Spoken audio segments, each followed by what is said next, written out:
Hello, this is Diksha Namdev. Welcome to initiation classes.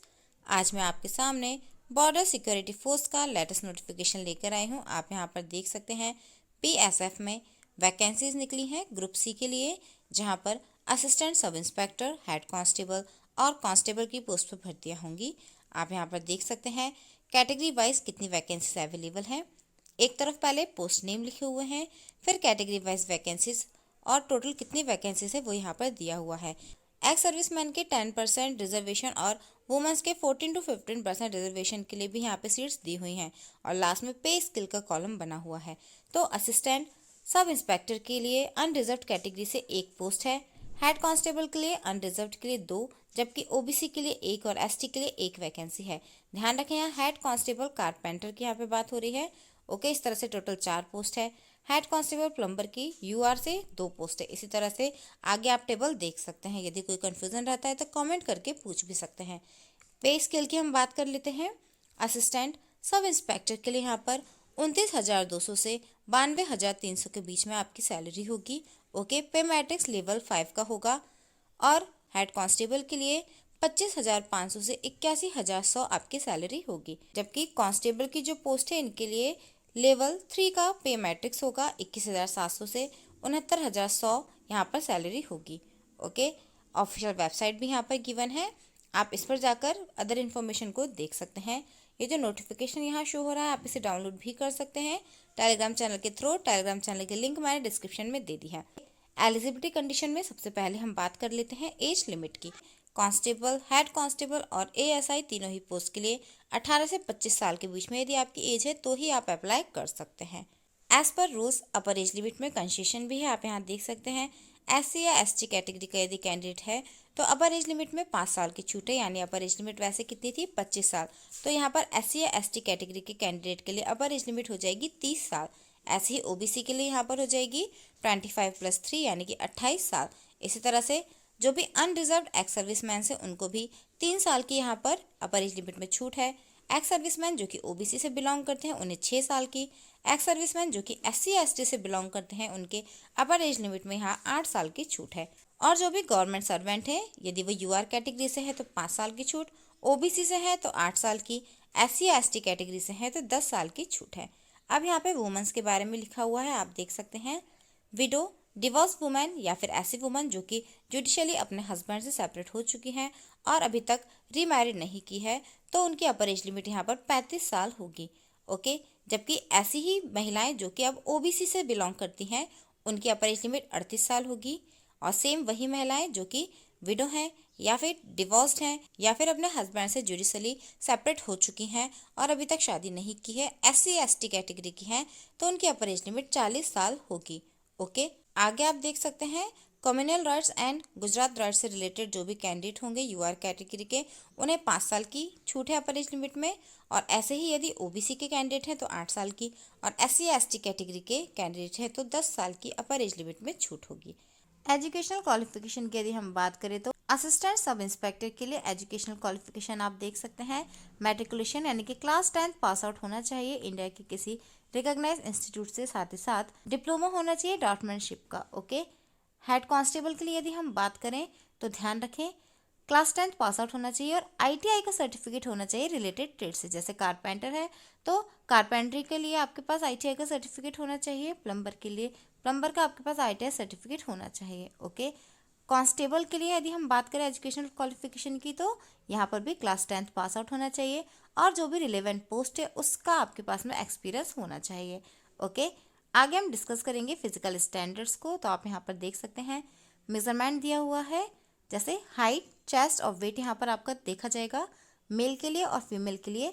तो male candidate के लिए 167.5 सेंटीमीटर हाइट होना चाहिए, जबकि फीमेल कैंडिडेट्स की 157 सेंटीमीटर हाइट होना चाहिए। चेस्ट की यदि हम बात करें तो 80 सेंटीमीटर अनएक्सपेंडेड यानी बिना फुलाए और 85 सेंटीमीटर एक्सपेंडेड होना चाहिए, जबकि फीमेल्स के लिए ये नॉट एप्लीकेबल है। वेट की यदि हम बात करें तो एज पर जो आपकी हाइट है वो आपका वेट होना चाहिए। ओके, यानी कि प्रोपोर्शनेट होनी चाहिए आपके हाइट के अकॉर्डिंग। यहाँ पर हमने डिस्कस किया है मेजरमेंट असिस्टेंट सब इंस्पेक्टर के लिए। अब यहाँ पर आप आगे देखेंगे हेड कांस्टेबल की पोस्ट जो है कारपेंटर एंड प्लम्बर और जो सीवरमैन है उसके लिए, तो यहाँ पर हाइट मेल कैंडिडेट के लिए 165 सेंटीमीटर, फीमेल के लिए 157 सेंटीमीटर होना चाहिए। ओके, चेस्ट की यदि हम बात करें तो 76 सेंटीमीटर अनएक्सपेंड फॉर्म में और 81 सेंटीमीटर फुलाने के बाद यानी एक्सपेंडेड। ओके, यहाँ पर relaxable by 2 centimetre for candidate below 20 years age लिखा हुआ है, यानी कि जो 20 साल से कम एज के कैंडिडेट होंगे मेल कैंडिडेट, उनको 2 सेंटीमीटर का यहाँ पर रिलैक्सेशन है। वेट यहाँ पर सेम वही बात की गई है, मेडिकल स्टैंडर्ड के अकॉर्डिंग हाइट के प्रोपोर्शनल होना चाहिए। जबकि फीमेल कैंडिडेट में यहाँ पर दिया है 46 kg से कम नहीं होना चाहिए। ओके, अब हम बात करेंगे कांस्टेबल पोस्ट के लिए। हाइट मेल कैंडिडेट की 165 सेंटीमीटर्स होनी चाहिए मिनिमम। ओके, फीमेल की 157 सेंटीमीटर। चेस्ट यहाँ पर लिखा हुआ है सेम ही है जैसा भी यहाँ पे हेड कांस्टेबल में था। ओके, और वेट के लिए भी सेम यहाँ पर बात की गई है। मेडिकल स्टैंडर्ड हम डिस्कस कर लेंगे। ASI हेड कांस्टेबल और कांस्टेबल सभी के लिए यहाँ पर सेम है मेडिकल स्टैंडर्ड। आई साइड की यहाँ पे बात की गई है। मैं आपको सजेस्ट करूँगी अप्लाई करने से पहले आप नोटिफिकेशन को अच्छी तरह से रीड कर लें, उसके बाद ही अप्लाई करें। आगे अब हम बात करेंगे सिलेक्शन प्रोसीजर की। तो फर्स्ट फेज में आपका रिटन एग्जामिनेशन होगा। असिस्टेंट सब इंस्पेक्टर की पोस्ट की यहाँ पे बात हो रही है। ओके, जिसका कि सिलेबस इस तरह से है। जनरल इंग्लिश के 20 क्वेश्चन पूछे जाएंगे जो कि 20 मार्क के होंगे। जनरल अवेयरनेस के 20 क्वेश्चन जो कि 20 मार्क्स के होंगे और टेक्निकल सब्जेक्ट के 60 क्वेश्चन पूछे जाएंगे जो कि 60 मार्क्स के होंगे। इस तरह से टोटल नंबर ऑफ क्वेश्चन 100 है और टोटल मार्क्स भी 100 है। ओके, टाइम ड्यूरेशन यहाँ पे रहेगा 2 घंटे। हेड कांस्टेबल और कांस्टेबल की पोस्ट के लिए आप यहाँ पर सब्जेक्ट देख सकते हैं। फर्स्ट फेज रिटन एग्जामिनेशन के लिए जनरल इंटेलिजेंस एंड रीजनिंग के 20 क्वेश्चंस पूछे जाएंगे जो कि 20 मार्क्स के होंगे। जनरल अवेयरनेस के भी 20 क्वेश्चंस जो कि 20 मार्क्स के होंगे और टेक्निकल सब्जेक्ट के 60 क्वेश्चन पूछे जाएंगे जो कि 60 मार्क्स के होंगे। ध्यान रखें, टेक्निकल सब्जेक्ट में आपका जो भी रिस्पेक्टिव ट्रेड है उससे रिलेटेड क्वेश्चंस पूछे जाएंगे। ओके, ITI आपने जिस भी सब्जेक्ट से कर रखी है उससे यहाँ पर क्वेश्चंस होंगे। ओके, टाइम ड्यूरेशन आप देख सकते हैं 2 घंटे लिखा हुआ है। रिटन एग्जामिनेशन के लिए क्वालिफाइंग मार्क्स यहाँ पर लिखे हुए हैं। जनरल, इकोनॉमिकल वीकर सेक्शन और OBC कैटेगरी के कैंडिडेट को मिनिमम 45% लेकर आना है, जबकि SC ST कैटेगरी के कैंडिडेट को 40% मिनिमम मार्क्स लाना होंगे।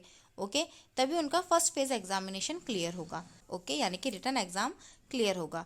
सेकेंड फेज एग्जाम के लिए ध्यान रखें डॉक्यूमेंटेशन आपका होगा, उसके बाद फिजिकल स्टैंडर्ड टेस्ट होगा, फिजिकल इफिशियंसी टेस्ट होगा और उसके बाद आपका मेडिकल एग्जामिनेशन होगा। ओके, तो अब हम यहाँ पर बात कर लेते हैं फिजिकल इफिशियंसी टेस्ट की। फिजिकल इफिशियंसी टेस्ट इवेंट आप यहाँ पर देख सकते हैं मेल और फीमेल कैंडिडेट के लिए। पहले ASI की पोस्ट के लिए यहाँ पर लिखा हुआ है मेल कैंडिडेट को रनिंग कंप्लीट करना होगा 1.6 किलोमीटर इन 10 मिनट्स, जबकि गर्ल्स को 1.6 किलोमीटर कंप्लीट करना होगा 12 मिनट में।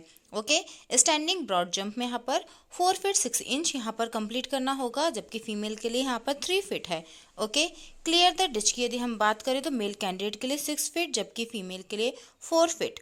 ओके, जंप एंड रीच के लिए यहाँ पर 7 feet excluding 1 feet reach. Okay, और फीमेल में 6 फीट यहाँ पर भी 1 फीट रीच जो है वो एक्सक्लूड है। आगे कांस्टेबल एंड हैंड कांस्टेबल के लिए यहाँ पर फिजिकल इफिशियंसी टेस्ट इवेंट लिखे हुए हैं। तो मेल कैंडिडेट को 1.6 किलोमीटर रनिंग कंप्लीट करना होगा 6.5 मिनट में, जबकि यहाँ पर फीमेल के लिए 800 मीटर्स कंप्लीट करना होगा 4 मिनट में। लॉन्ग जंप और हाई जंप होगी तो मेल कैंडिडेट के लिए लॉन्ग जंप 11 फीट है। ओके, 3 चांसेस दिए जाएंगे, जबकि फीमेल के लिए 9 फीट है, यहाँ पर भी 3 चांसेस दिए जाएंगे। हाई जंप में 3.5 फीट कंप्लीट करना होगा। ओके, 3 चांस यहाँ पर दिए जाएंगे और ऐसे ही फीमेल के लिए भी यहाँ पर गिवन है। ऐसे ही फीमेल कैंडिडेट को 3 फीट हाई जंप करना होगा और 3 चांसेस दिए जाएंगे। फिजिकल एफिशिएंसी टेस्ट के बाद आपका मेडिकल एग्जामिनेशन होगा। ओके, तो जितने भी इंपॉर्टेंट पॉइंट्स हमने यहाँ डिस्कस कर लिए हैं। एप्लीकेशन फी जो है उसे भी हम डिस्कस कर लेते हैं। जनरल, OBC और इकोनॉमिकल वीकर सेक्शन के कैंडिडेट्स को 100 रुपये एप्लीकेशन चार्ज देना होगा, जबकि SC ST एक्स सर्विसमैन और ऑल कैटेगरी की फीमेल कैंडिडेट्स को यहाँ पर कोई एप्लीकेशन चार्ज नहीं देना होगा। ओके, यदि आप लोग BSF को ज्वाइन करना चाहते हैं तो अप्लाई कर सकते हैं। यदि इन्फॉर्मेशन यूजफुल लगी हो तो वीडियो को लाइक करें, शेयर करें और यदि आपने अब तक चैनल को सब्सक्राइब नहीं किया तो प्लीज़ सब्सक्राइब करें। साथ ही साथ नोटिफिकेशन बेल को जरूर प्रेस कर दें ताकि आने वाले नेक्स्ट वीडियो के नोटिफिकेशंस आपको टाइम पर मिल सके। Thank you.